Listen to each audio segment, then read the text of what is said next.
यो अलि हेरेर भन्नु बस्नु त पर्दैन आउनु सामने पाए त्यति मात्रै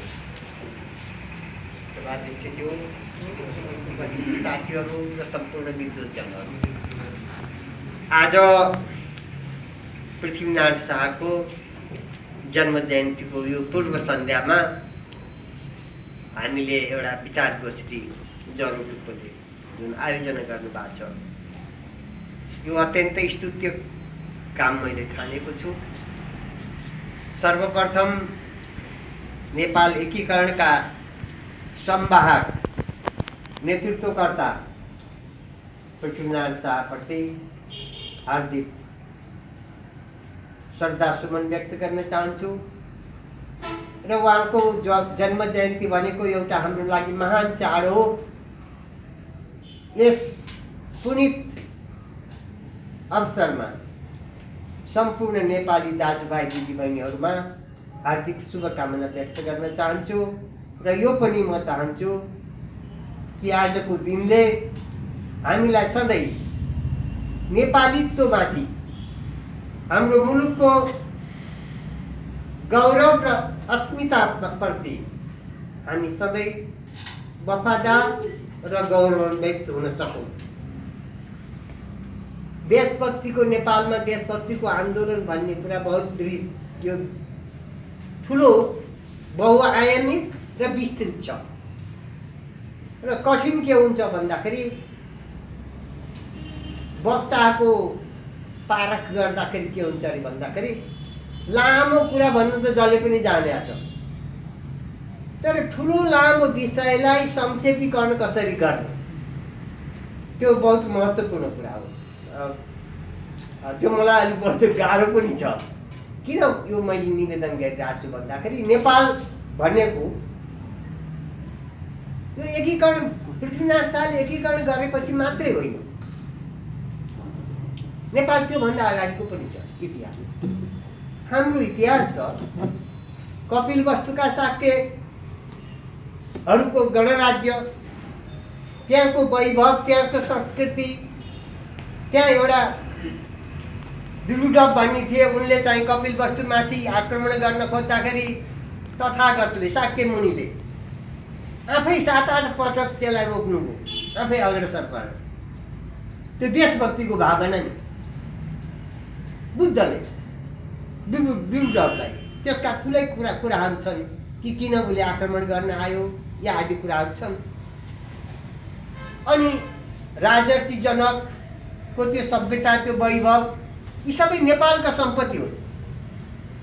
कसरी त्यहाँ चाहिँ देशभक्तिको भावना, देशभक्ति भावना भनेको आफ्नो मुलुकका प्रजाहरूलाई, त्यति बेलाका प्रजाहरूलाई समदर्शी दृष्टिकोणले पालताल गर्ने, उनीहरूको संरक्षण गर्ने, उनीहरूलाई सुशासन दिने अनि आफ्नो मुलुकको साहित्य र संस्कृतिलाई उत्थान गर्ने, त्यो पनि हाम्रो नेपालकै इतिहास हो। पश्चिममा सेन राजाहरू थिए, ठुलो वैभव तिनीहरूले गरे, ठुलो कीर्ति छ, उनीहरूको बारेमा ठुल्ठुला खोजहरू भइरहेछ, त्यो पनि नेपालको इतिहास हो। काठमाडौँका मल्ल राजाहरू, लिच्छवी काल त्योभन्दा अगाडिको, मानदेव प्रथमका बाला त नेपाल ठुलै भइसकेका थियो, त्यो त चिनिया यात्रु हुआङसानले नेपालको चाहिँ बारेमा अनि 4औं शताब्दी ईसापूर्व कौटिल्यको अर्थशास्त्रमा लेखिया छ नेपालको बारेमा। मैले निवेदन गरेका कुरा के हो भन्दाखेरि विश्वमा यो विश्व धरातल, यो विश्व चराचरमा केही 2 दर्जन जति स्वतन्त्र देश थिए, त्यसमध्ये एउटा नेपाल थियो। यत्रो ठुलो वैभव हाम्रो, अब कसरी चाहिँ त्यो देशभक्तिको इतिहास व्यक्ति व्यक्तिमा भन्ने हो भने पनि योगमायाको पनि एउटा इतिहास छ, देशभक्तिको त्यति बेलाको नारी भीमदत्त पन्तको आफ्नो इतिहास छ। त्योभन्दा अगाडि जाउँ, भीम मल्लको सतीले श्राप दियो भन्छ नि, कसरी चाहिँ गएर तिब्बतमा लडेर उनी आएर पुरा विजय प्राप्त गरेर आए। हाम्रा पूर्वहरू चीनसँग पनि लडे, हाम्रा पुर्खाहरू अङ्ग्रेजसँग पनि लडे, हाम्रा पुर्खाहरू मुगलसँग पनि लडे, तर आफ्नो देशलाई बचाए। नेपाल हुँदाखेरि भारत भन्ने कुनै देश थिएन, त्यो त अङ्ग्रेजहरूले एकीकरण गरेर साम्राज्य फैलाउँदाखेरि एकीकरण गरेपछि त्यो भएको नेपाल थियो। त्यो इतिहासको गर्व, त्यो इतिहासको धरोहर हामीले बोकिरहेका छौँ। त्यसमा गर्व गर्ने कि नगर्ने, हामीले गर्व गर्नै पर्छ। अब पृथ्वीनारायण शाह आजको चाहिँ सन्दर्भ छ। पृथ्वीनारायण शाह देशभक्ति भने पृथ्वीनारायण शाहको दिव्य उपदेशमा पाइन्छ। देशलाई कसरी, राष्ट्रलाई कसरी बचाउने, अनि त्यो राष्ट्रलाई बचाउनको लागि के गर्नुपर्छ, यो त पृथ्वीनारायण शाहले दिएको दिव्य उपदेश आज विश्वमा अमेरिकाले गर्व गर्छ। 1786 मा फिलाडेल्फियामा सन् 1786 हामीले चाहिँ एउटा संविधान बनायौँ। त्यो संविधान विश्वको सबैभन्दा पुरानो संविधान हो, कानुन। तर 16औं शताब्दीमा राम शाहले मानव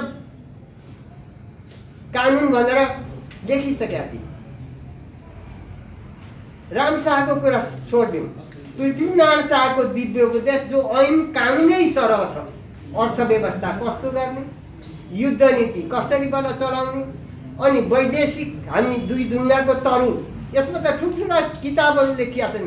लियो रोज अमेरिकाको चाहिँ बार्कले युनिभर्सिटीको लियो रोजले strategy for survival of Nepal भनेर नेपालको सम्बन्धमा आएर रिसर्च गरेर यत्रो किताब लेखे।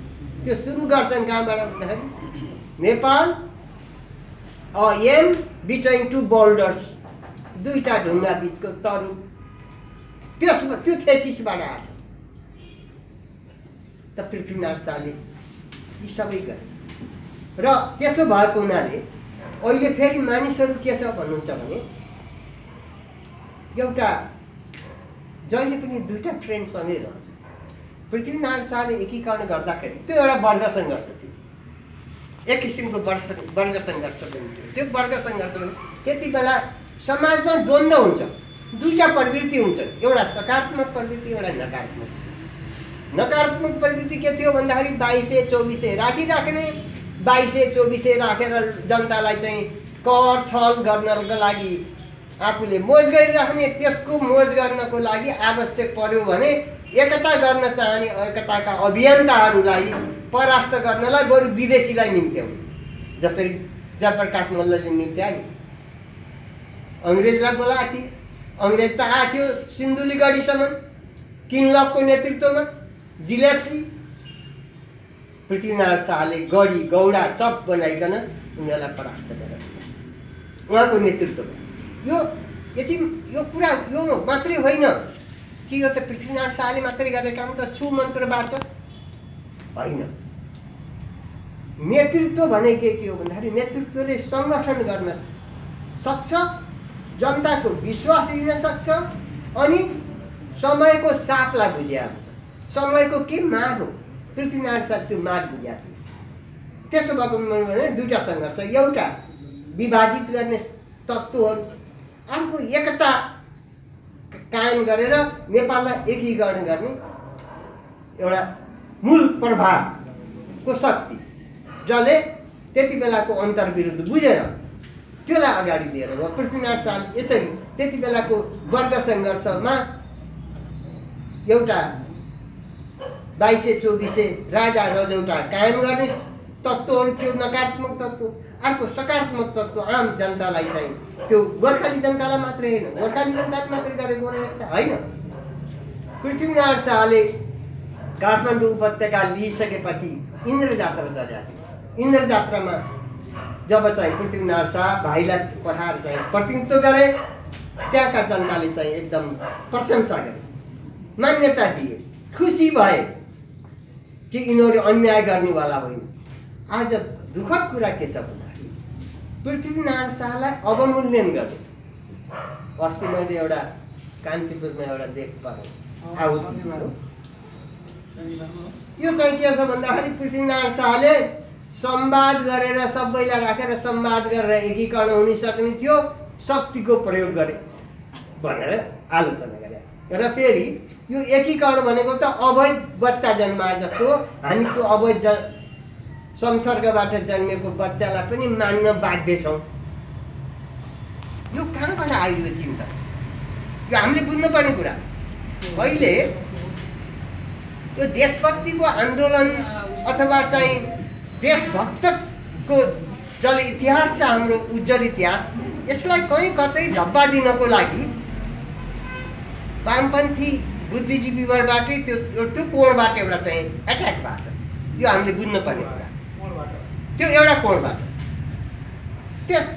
यो किन भयो भने मैले अघि भने नि, अमेरिकाको संविधान भन्दा अगाडि 10-8 वर्षै अगाडि पृथ्वीनारायण शाहको दिव्य विचार अमेरिकनहरूले के चाहन्छन् भन्दाखेरि आफ्नो इतिहास आफ्नो सभ्यता नै पुरानो हो भनेर देखाउन चाहन्छन् पश्चिमाहरू।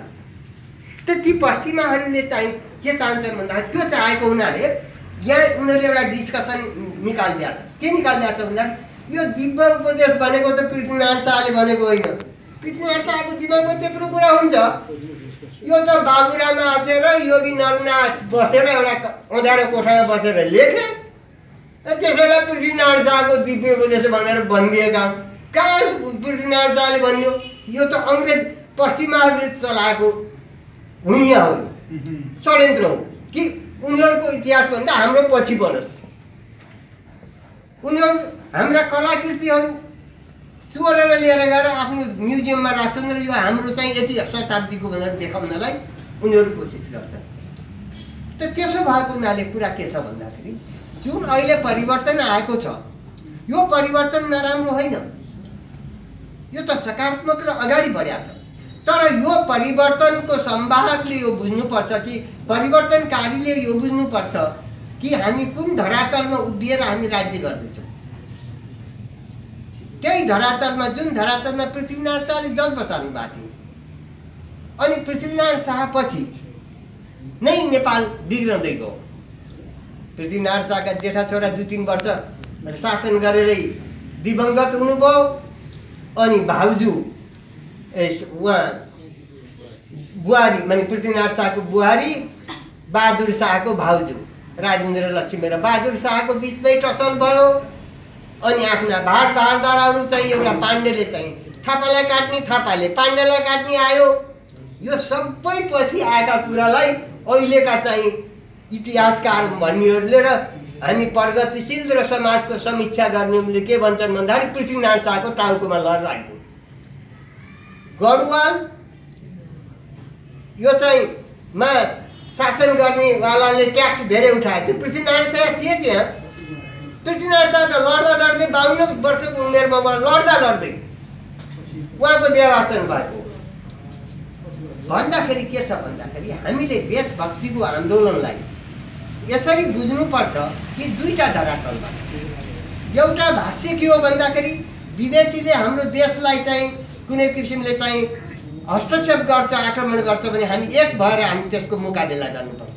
विदेशीले कुनै हस्तक्षेपका हत्कण्डा अपनाउनुपर्छ भने हामी एक भएर हामी लड्नुपर्छ। त्यो एउटा देशभक्तिको हाम्रो चाहिँ परम्परा हो, हाम्रो देशभक्तिको भावना हो। अर्को आयाम के छ भन्दाखेरि देशभित्रै हामी विभिन्न जाति जनजाति छौँ, हामी विभिन्न भाषा भाषी छौँ, हामी सप्त इन्द्रिणी हुन्छ नि, सबै रङहरू मिलेर बसेर त्यो कति सुन्दर देखिन्छ। त्यस्तै सुन्दरता हामीले कायम गर्न सक्नुपर्छ। हामीले यो हाम्रो आन्तरिक चाहिँ देशभक्तिको चाहिँ यो भाष्य हो। जस्तै अब चाहिँ तराईबाट कोही आएको छ, त्यसलाई हामीले धोती भनिदिने, त्यसलाई हामीले हेपी दिने, अथवा हामी तराईमा गएका छौँ यी चाहिँ पहाडीहरू हुन् भनिदिने भयो भने हामीमा के हुन्छ भने वैमनस्यता हुन्छ। हामीले मानवतालाई कदर गर्ने अनर गर्ने हामीले चाहिँ परम्परा बसाल्यौँ भने हामी बिचमा एकता हुन्छ। हामी बिचमा एकता भयो भने विदेशले हामीलाई छुन सक्दैन। मूल कुरा यो हो कि हामीले एकता कायम गर्नको लागि समानता, मानवता, सुशासन र मूल कुरा भ्रष्टाचारको विरोध होइन।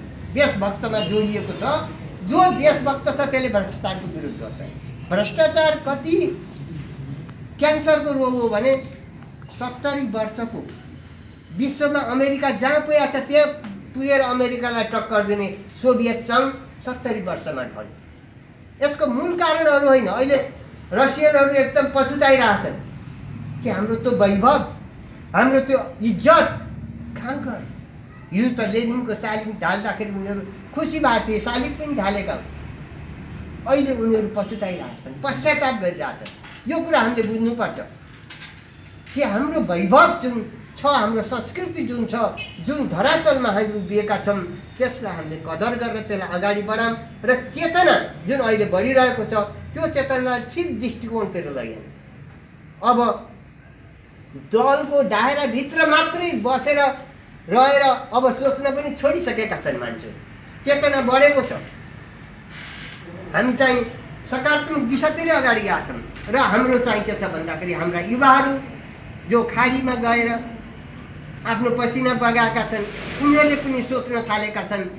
हामीले सोच्ने बनाउनु पनि परेको छ कि हाम्रै देशमा हामीले हाम्रो भाग्य अजमाउनु पर्छ। हामी कति छौँ र 3 करोड नेपालमा के छैन। चाइनिजहरू एउटा विद्वान चाइनिजले त्यो विन्साइड भन्ने चाहिँ त्यहाँको चाहिँ नेपालविद हुनुहुन्थ्यो। नेपालको बारेमा नेपालमा आएर घुमेर हेरेपछि उनी आह्लादित भएर उनले के भन्यो भन्दाखेरि नेपालीहरू अर्काको विदेशी सहयोग माग्नुपर्ने आवश्यकतै छैन। उनीहरू त सुनको प्याला लिएर मलाई भिक्षा पात्र लिएर भिक्षा दिनुहोस् भनेर हिँडिहाल्छ। सुन छ त्यहाँ, के छैन नेपालमा। हिमालयहरू त्यत्रो झन्झ हिमाल छ, तराई हाम्रो चाहिँ बास्केट छ, उपत्यका छन्, यत्रो चाहिँ वैभव छ र यत्रो सानो देशमा यति विविधता छ कि एउटा आफैमा एउटा म्युजियम हो हाम्रो देश। त यसलाई हामी यस दृष्टिकोणले लग्यौँ भने र हाम्रो देशभक्तिको आन्दोलनलाई त्यसलाई नवीकरण गर्दै नयाँ चाहिँ चुनौतीलाई हामी सामना गर्ने एउटा जनशक्ति बनाउने चेतना दिने गऱ्यौँ भने अवश्य हाम्रो देशभक्तिको भावना पनि फल्दै जान्छ। म आउँछु भन्दै जान्छ र आजको पृथ्वीनारायण सम्झने कुराको पनि सार्थकता हुन्छ। म यति भन्दै आफ्नो भनाइ यहीँ राख्छु। यो विशद विषय हो र यसमा म लामो नभनौँ, यति भन्दै समय पनि गतिसकेको छ। धन्यवाद।